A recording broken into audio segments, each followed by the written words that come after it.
à Gaza depuis maintenant plus d'1 an, c'est l'humanité qui est ensevelie sous un tapis de bombes. Et ceux qui survivent, ils risquent de mourir de faim, de soif ou faute de soins. Et tous, en tout cas, affrontent une guerre génocidaire menée par Israël.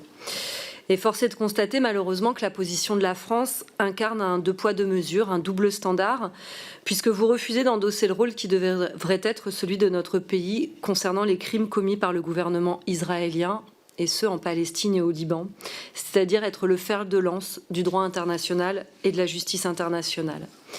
Cette incohérence, elle se manifeste par votre refus et celui de vos prédécesseurs de condamner clairement les crimes israéliens et de prendre les sanctions qui s'imposent. Vous, comme vos prédécesseurs, avez par exemple rejeté la qualification de génocide portée par plusieurs États, dont l'Afrique du Sud, l'Espagne, l'Irlande, devant la Cour internationale de justice, par des experts indépendants des Nations Unies et par la plupart des organisations de défense des droits de l'homme. De même, en novembre 2024, vous avez invoqué une prétendue immunité fonctionnelle de Benyamin Netanyahou pour justifier le refus d'exécuter le mandat d'arrêt délivré contre lui par la Cour pénale internationale. Je le rappelle, l'immunité est tout à fait contraire au droit international. Cette posture incohérente a des conséquences graves pour la France et pour le droit international. Elle affaiblit la crédibilité de notre pays en tant que défenseur du droit international et elle érode profondément l'influence dont la France disposait au Moyen-Orient et dans le reste du monde. Les mandats d'arrêt émis ne sont pas de simples formalités administratives. Ce sont des actes de justice qui rompent avec les logiques coloniales et ce qui s'ensuit, c'est-à-dire le double standard.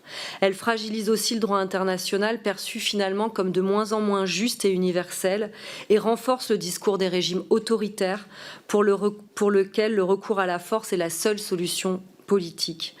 Monsieur le ministre, ces contradictions ne sont plus tenables. Alors, pour répondre à ma question, je vous demanderai de faire comme si, quand vous parliez du régime israélien, vous parliez de n'importe quel autre pays dans le monde qui, depuis des décennies et quotidiennement, bafoue le droit international. Alors, allez-vous enfin aligner les actes de la France sur ses principes et engagements internationaux, ou avez-vous décidé de sacrifier nos principes, nos valeurs et le droit international pour préserver l'impunité historique dont jouissent les gouvernements israéliens pour les crimes qu'ils commettent en Palestine et au Liban?